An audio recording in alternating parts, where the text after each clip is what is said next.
ഇത് ചാപ്റ്റർ 6 ആണ്. ഇതിനകത്ത് നമുക്ക് കുറച്ച് ഡോക്യുമെന്റ്സ് ആണ് പഠിക്കാനുള്ളത്. ടാക്സ് ഇൻവോയ്സ് എന്താണ്, ക്രെഡിറ്റ് നോട്ട് എന്താണ്, ഡെബിറ്റ് നോട്ട് എന്താണ്, ഇതൊക്കെയാണ് നമുക്ക് ഈ ഒരു ചാപ്റ്ററിൽ പഠിക്കാനുള്ളത് കേട്ടോ. അപ്പോൾ ഇതിൽ നിന്ന് എന്തായാലും ക്വസ്റ്റ്യൻ 2 മാർക്സിന് ചോദിക്കാറുണ്ട്. 2 മാർക്സിന് സെക്ഷൻ എയിൽ ചോദിക്കാറുണ്ട്.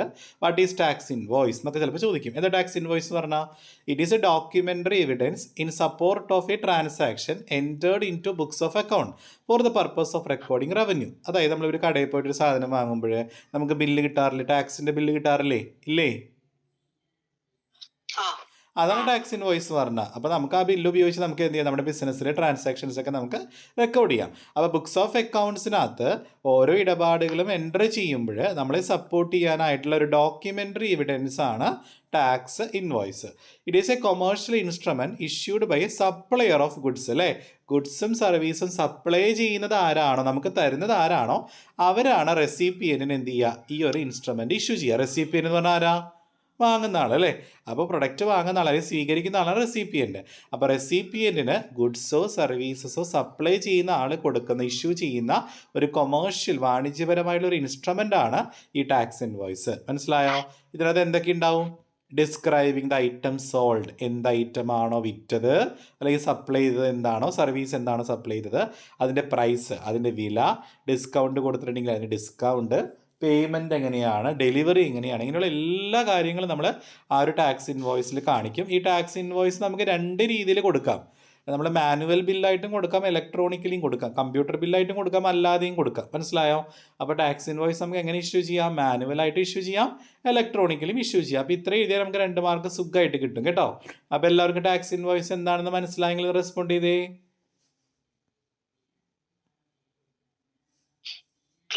ക്ലിയർ. ഇനി ഈ ടാക്സ് ഇൻവോയ്സിൻ്റെ ഇമ്പോർട്ടൻസ് എന്താ, പ്രാധാന്യം എന്താ?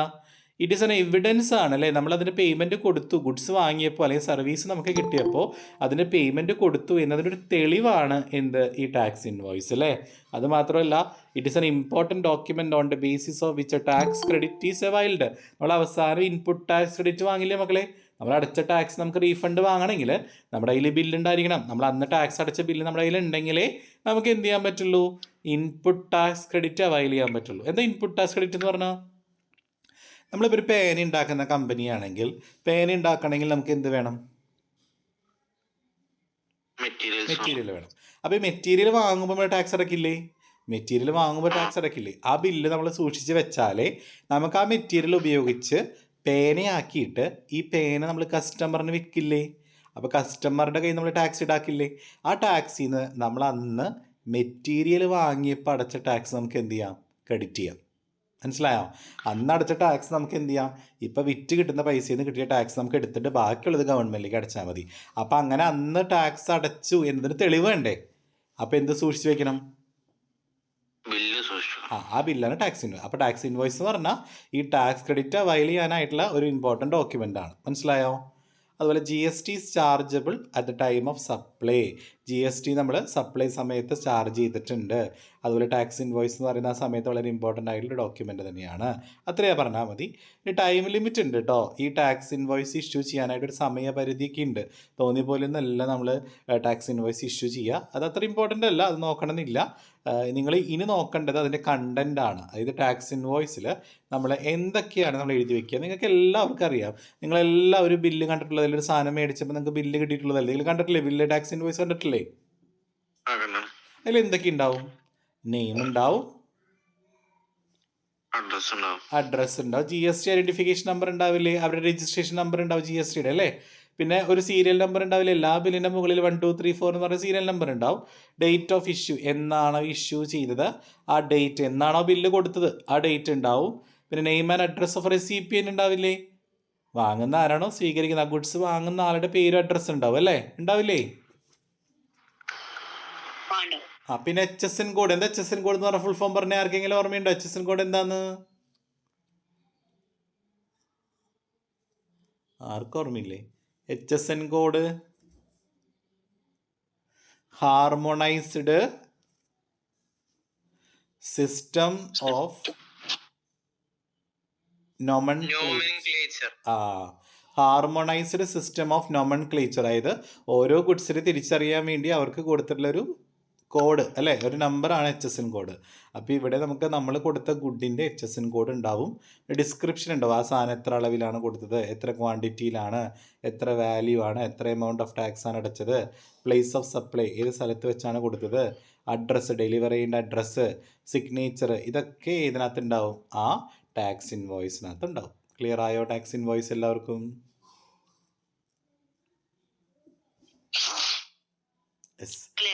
ഇനി ടാക്സ് ഇൻവോയ്സ് എത്ര കോപ്പി ഉണ്ടാവും നിങ്ങൾക്കറിയോ? 3 കോപ്പി ഉണ്ടാവും. ഒറിജിനൽ ആർക്കാ കൊടുക്കുക? ഫസ്റ്റ് ഇരിക്കണ ബില്ല് കീറിയിട്ട് ആർക്കാ കൊടുക്കുക?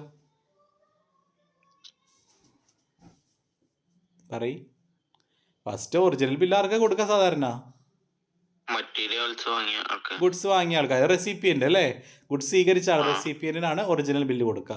ഡ്യൂപ്ലിക്കേറ്റ് ബില്ലോ ട്രാൻസ്പോർട്ടിന്, ചിലപ്പോൾ ഇതിൻ്റെ ഇടയിൽ ട്രാൻസ്പോർട്ട് ചെയ്യുന്ന ആളുണ്ടെങ്കിൽ അയാൾക്ക് കൊടുക്കും. അതായത് ഒരു സ്ഥലത്ത് മറ്റു സ്ഥലത്തേക്ക് കൊണ്ടുപോകാനുള്ള ആളില്ലേ, അപ്പോൾ അങ്ങനെ ട്രാൻസ്പോർട്ടർ ഉണ്ടെങ്കിൽ അയാൾക്കായിരിക്കും ഡ്യൂപ്ലിക്കേറ്റ് ബില്ല്. ട്രിപ്ലിക്കേറ്റ് ബിൽ, മൂന്നാമതൊരു ബില്ലുണ്ട്, അതായിരിക്കും സപ്ലയറുടെ കയ്യിലുണ്ടാവുക. ക്ലിയർ ആയോ?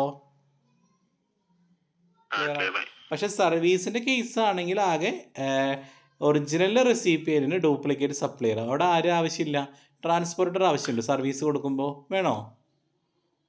വേണ്ട. അപ്പോൾ അതുകൊണ്ട് ഡ്യൂപ്ലിക്കേറ്റ് 2 ബില്ല് മാത്രമേ ഉണ്ടാവുള്ളൂ കേട്ടോ. അപ്പോൾ എല്ലാവർക്കും ഒന്നാമത്തെ ടാക്സ് ഇൻവോയ്സ് ക്ലിയർ ആണെങ്കിൽ ഒന്ന് റെസ്പോണ്ട് ചെയ്തേ. രണ്ടാമത്തെ ബില്ലാണ് ബിൽ ഓഫ് സപ്ലൈ. കേട്ടിട്ടുണ്ടോ ബിൽ ഓഫ് സപ്ലൈ ആരെങ്കിലും? ഞാൻ ഓൾറെഡി മുൻപ് കോമ്പോസിഷൻ സ്കീം എടുത്തപ്പോൾ ഞാനൊരു സാധനം പറഞ്ഞിട്ടുണ്ടായി, ബിൽ ഓഫ് സപ്ലൈ. ആർക്കെങ്കിലും ഓർമ്മയുണ്ടോ? ടാക്സ് നമ്മൾ കോമ്പോസിഷൻ സ്കീം പ്രകാരമാണ് ടാക്സ് അടയ്ക്കുന്നതെങ്കിൽ അവിടെ നമ്മൾ കൊടുക്കേണ്ട ബില്ല് ടാക്സ് ഇൻവോയ്സ് അല്ല, പകരം ഏത് ബില്ലാ? ബിൽ ഓഫ് സപ്ലൈ ആണ്. ഓർത്ത് വെക്കുക കേട്ടോ. In case of supply of exempted goods or services or both or supply by a composition dealer. ഇപ്പം ഞാൻ ഒരു എക്സാമ്പിൾ പറയാം. ഇപ്പം ഞാൻ വിൽക്കുന്നത് ടാക്സ് അടയ്ക്കണ്ട എന്ന് പറയുന്ന ചില സാധനങ്ങൾ. ഇപ്പോൾ ചില സാധനങ്ങൾക്ക് ടാക്സ് അടില്ലല്ലോ, GST ഇല്ലല്ലോ. ഉണ്ടോ? GST ഉണ്ടോ ചില സാധനങ്ങൾക്ക്? എല്ലാ സാധനങ്ങൾക്കും GST ഉണ്ടോ? ഇല്ല, ചില സാധനങ്ങൾക്ക് ഇല്ല അല്ലേ. അപ്പോൾ GST ഇല്ലാത്ത ഏതെങ്കിലും എക്സംപ്റ്റഡ് സാധനമാണ് ഞാൻ വിൽക്കുന്നതെങ്കിൽ, GST ഇല്ലാത്ത ഏതെങ്കിലും എക്സംപ്റ്റഡ് സാധനമാണ് വിൽക്കുന്നതെങ്കിൽ ആ സാധനങ്ങൾക്ക് ഞാൻ കൊടുക്കുന്ന ബില്ല് ഏതാ? Bill of supply. ഏത് ബില്ലാ? ബിൽ ഓഫ് സപ്ലൈ ആണ്. ടാക്സ് ഇൻവോയ്സ് അല്ല, ടാക്സ് ഇല്ലല്ലോ. അപ്പോൾ ഞാൻ അവർക്ക് കൊടുക്കുന്ന ബില്ല് ബിൽ ഓഫ് സപ്ലൈ ആണ്. അത് മാത്രമല്ല കോമ്പോസിഷൻ സ്കീം പ്രകാരം, കോമ്പോസിഷൻ സ്കീം ആർക്കെങ്കിലും ഓർമ്മയുണ്ടോ എന്തിട്ടാന്ന്? ചെറുകിട ആൾക്കാർക്ക്, സ്മോൾ ടാക്സ് പെയർ കഷ്ടപ്പെട്ട് GST രജിസ്റ്റർ ചെയ്ത് GST അടയ്ക്കേണ്ട കാര്യമില്ല. അവർക്ക് അവരുടെ ടേൺ ഓവറിൻ്റെ അടിസ്ഥാനത്തിൽ ഇത്ര ശതമാനം ഫിക്സഡ് ആയിട്ട് ടാക്സ് അടച്ചാൽ മതി. അതാണ് കോമ്പോസിഷൻ സ്കീം. ഓർമ്മയുണ്ടോ ആ ചാപ്റ്റർ എടുത്തത്? ആർക്കും ഓർമ്മയില്ലേ? ആ റെക്കോർഡ് ക്ലാസ് ഒക്കെ ഇരുന്ന് കാണണം കേട്ടോ. അപ്പോൾ ആ സ്കീം പ്രകാരമാണ് ടാക്സ് അടയ്ക്കുന്നതെങ്കിൽ അവർ കൊടുക്കേണ്ട ബില്ല് ഏതാ? ടാക്സ് ഇൻവോയ്സ് ആണോ ബിൽ ഓഫ് സപ്ലൈ ആണോ? അല്ല, bill of supply. Composition scheme പ്രകാരമാണെങ്കിൽ ബിൽ ഓഫ് സപ്ലൈ ആണ് കേട്ടോ. എക്സംപ്റ്റഡ് ഗുഡ്സ് സപ്ലൈ ചെയ്യുമ്പോഴും കോമ്പോസിഷൻ സ്കീമിൽ ടാക്സ് അടയ്ക്കുന്ന ആളുകളും കൊടുക്കേണ്ട ബില്ല് ഏതാ? ടാക്സ് ഇൻവോയ്സ് അല്ല, പിന്നെ ഏതാണ്?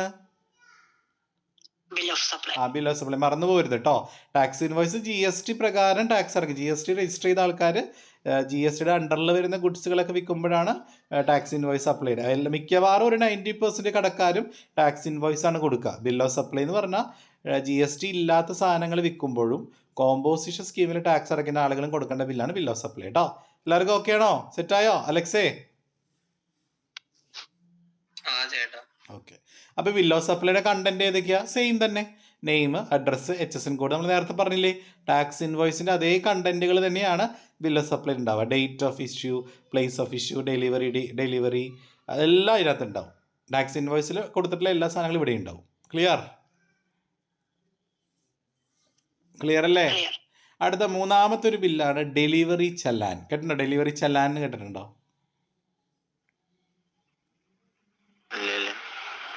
കേട്ടിട്ടില്ല? ഡെലിവറി ചലാൻ കേട്ടിട്ടില്ല? പറയൂ നിങ്ങൾ, കേട്ടിട്ടില്ല? ഓക്കെ. അപ്പോൾ ഡെലിവറി ചലാൻ നമുക്ക് എന്താണെന്ന് നോക്കാം. ശ്രദ്ധിച്ചോളൂ. For the purpose of supply of liquid gas. Liquid gas കേട്ടിട്ടുണ്ടോ നിങ്ങൾ? ലിക്വിഡ് ഗ്യാസ് സപ്ലൈ ചെയ്യുമ്പോഴോ അല്ലെങ്കിൽ ജോബ് വർക്കിന് വേണ്ടി ഗുഡ്സുകൾ ട്രാൻസ്പോർട്ട് ചെയ്യുമ്പോഴോ അല്ലെങ്കിൽ ഏതെങ്കിലും ബോർഡ് നോട്ടിഫൈ ചെയ്താൽ എന്തെങ്കിലും ഗുഡ്സ് സപ്ലൈ ചെയ്യുമ്പോഴോ അങ്ങനെയൊക്കെയുള്ള സാധനങ്ങളൊക്കെ സപ്ലൈ ചെയ്യുമ്പോൾ നമ്മൾ കൊടുക്കുന്ന ഒരു ബില്ലാണ് ഡെലിവറി ചലാൻ. മനസ്സിലായോ? ഈ കൺസൈനർ എന്ന് കേട്ടിട്ടുണ്ടോ നിങ്ങൾ? കൺസൈനർ, ചരക്ക് അയക്കുന്ന ആളാണ് കൺസൈനർ. മനസ്സിലായോ? അപ്പോൾ അവർ ചരക്കുകൾ ഒരു സ്ഥലത്ത് നിന്ന് മറ്റൊരു സ്ഥലത്തേക്ക് കയറ്റി അയക്കുമ്പോൾ അതിൻ്റെ കൂട്ടത്തിൽ ആ കൊടുത്ത സാധനങ്ങളുടെ ഡീറ്റെയിൽസ് ഒക്കെ എഴുതി കൊടുക്കാൻ വേണ്ടി കൊടുക്കുന്ന ബില്ലാണ് ഏത്? ഡെലിവറി ചലാൻ. അപ്പോൾ അതിൻ്റെ കണ്ടന്റ് ഏതൊക്കെയാ? സെയിം തന്നെ. ടാക്സ് ഇൻവോയ്സിലുള്ള എല്ലാ കണ്ടന്റും ഡെലിവറി ചലാനിലുണ്ട്. ഇത് ട്രിപ്ലിക്കേറ്റ് ആണ്. ഒറിജിനൽ കൺസൈനിക്ക് കൊടുക്കുക. ആരാ കൺസൈനി എന്ന് പറഞ്ഞാൽ? ആരിലേക്കാണോ ചരക്ക് കൊടുത്തു വിട്ടത് അതന്നെ ആളാണ് കൺസൈനി. ട്രാൻസ്പോർട്ടർ എന്ന് പറഞ്ഞ ഇടയിലുള്ള ആള്, കൺസൈനർ സപ്ലയർ കേട്ടോ. യെസ്. അടുത്താണ് ഇ വേ ബിൽ. എന്താ ഇ വേ ബില്ലിന്റെ ഫുൾ ഫോം?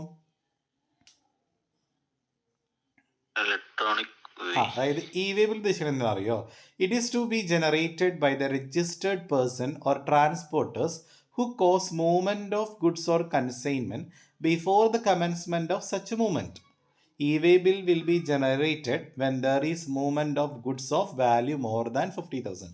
അതായത് ഒരു സ്ഥലത്ത് നിന്ന് മറ്റൊരു സ്ഥലത്തേക്ക് നമ്മൾ ഗുഡ്സ് മൂവ് ചെയ്യില്ലേ? ചിലപ്പോൾ ഈ ലോറികളിലൊക്കെ നമ്മൾ കയറ്റി അയക്കില്ലേ? വലിയ വലിയ വാഹനങ്ങളിലൊക്കെ ഒരു സ്ഥലത്ത് നിന്ന് മറ്റൊരു സ്ഥലത്തേക്ക് നമ്മൾ കയറ്റി അയക്കില്ലേ? 50,000 രൂപയിൽ കൂടുതൽ മൂല്യമുള്ള ഗുഡ്സ് ഏതൊരു സാധനവും ഒരു സ്ഥലത്ത് നിന്ന് മറ്റൊരു സ്ഥലത്തേക്ക് നമ്മൾ മൂവ്മെൻറ്റ് നടത്തിയാൽ അതിൻ്റെ കൂടെ എന്തുണ്ടായിരിക്കണം? ഏത് ബില്ലുണ്ടായിരിക്കണം? E way bill. എത്ര രൂപയിൽ കൂടുതലാണെങ്കിലാ? 50,000. യെസ്. ഇ വേ ബില്ലൊക്കെ ശരിക്കും പറഞ്ഞാൽ ഇൻട്രസ്റ്റേറ്റ് വന്നാൽ മസ്റ്റാണ്. അതായത് ഇപ്പോൾ കർണാടകയിൽ നിന്ന് കുറച്ച് സാധനങ്ങൾ കേരളത്തിലേക്ക് കൊണ്ടുവരണമെങ്കിൽ ലോറിയിലോ അല്ലെങ്കിൽ വലിയ വലിയ വാഹനങ്ങളിലല്ലേ കൊണ്ട് കടത്തി വിടുക. അപ്പോൾ നിർബന്ധമായിട്ടും അവരുടെ കയ്യിൽ ഏത് ബില്ലുണ്ടായിരിക്കണം? ഇൻട്രാസ്റ്റേറ്റ് ആണെങ്കിൽ അത്ര അത്യാവശ്യമില്ല, പക്ഷേ ഇൻട്രസ്റ്റേറ്റിന് മസ്റ്റായിട്ടും ഇ വേ ബിൽ ഉണ്ടായിരിക്കണം കേട്ടോ. ഇൻട്രസ്റ്റേറ്റ് എന്ന് പറഞ്ഞാൽ എന്താ? സ്റ്റേറ്റുകൾ തമ്മിൽ. അറിയാലോ? LPG, കെറോസിനൊക്കെ ഇല്ലേ? മണ്ണെണ്ണ, അതുപോലെ നാച്ചുറൽ പേളുകളൊക്കെ ഇല്ലേ? മുത്തുകള്, പവിഴങ്ങള്, ജ്വല്ലറീസ്, കറൻസി, ഇതൊക്കെ ഒരു സംസ്ഥാനത്ത് നിന്ന് മറ്റൊരു സംസ്ഥാനത്തേക്ക് കൊണ്ടുവരണമെങ്കിൽ മസ്റ്റായിട്ടും അതിൻ്റെ കൂട്ടത്തിൽ എന്തുണ്ടാവണം? ഇ വേ ബിൽ ഉണ്ടാവണം. ഓക്കെ അല്ലേ? സെറ്റ് അല്ലേ? അടുത്ത ഒരു ഡോക്യുമെന്റ് ആണ് credit note. Where a tax invoice has been issued for supply of any goods or service or both, a credit note shall be issued by a registered person who has supplied goods or service. ഇത് നിങ്ങൾ ഇങ്ങനെ പഠിച്ചാൽ മതി. Sales return ഇല്ലേ? Sales return. നമ്മൾ sale ചെയ്ത സാധനം ഇല്ലേ? നമ്മൾ സപ്ലൈ ചെയ്ത സാധനം, ഒരാൾക്ക് സപ്ലൈ ചെയ്ത സാധനം റിട്ടേൺ വരില്ലേ? അപ്പോൾ അതിന് വേണ്ടി നമ്മൾ നോട്ട് ചെയ്യുന്ന അല്ലെങ്കിൽ അതിന് വേണ്ടി ഇഷ്യൂ ചെയ്യുന്ന ബില്ലാണ് ഏത്? Sales return. അപ്പോൾ ഡെബിറ്റ് നോട്ട് എന്തായിരിക്കും?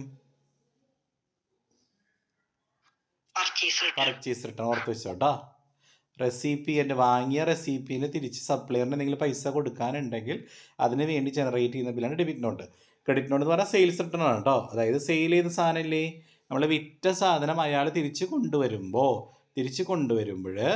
അത് നമുക്ക് റെക്കോർഡ് ചെയ്യാൻ നമ്മളൊരു ബില്ല് ഉണ്ടാക്കും. അതാണ് ക്രെഡിറ്റ് നോട്ട്. ഡെബിറ്റ് നോട്ട് എന്ന് പറഞ്ഞാലോ പർച്ചേസ് റിട്ടേൺ. ഇപ്പോൾ നമ്മുടെ റെസിപ്പിന് കുറച്ച് സാധനങ്ങൾ മേടിച്ചു, എന്നിട്ട് റെസിപ്പിയൻറ്റിന് അത് ആവശ്യം വന്നില്ല. അപ്പോൾ വാങ്ങിയ സാധനം തിരിച്ച് കൊടുക്കുമ്പോൾ നമ്മുടെ ബുക്കിൽ റെക്കോർഡ് ചെയ്യണ്ടേ തിരിച്ചു പോയി എന്നുള്ളത്. അപ്പോൾ അതിന് വേണ്ടിയിട്ട് നമ്മൾ ക്രിയേറ്റ് ചെയ്യുന്ന ബില്ലാണ് ഡെബിറ്റ് നോട്ട്. എല്ലാവർക്കും ക്ലിയർ ആയോ ഇത്രയും കാര്യങ്ങൾ?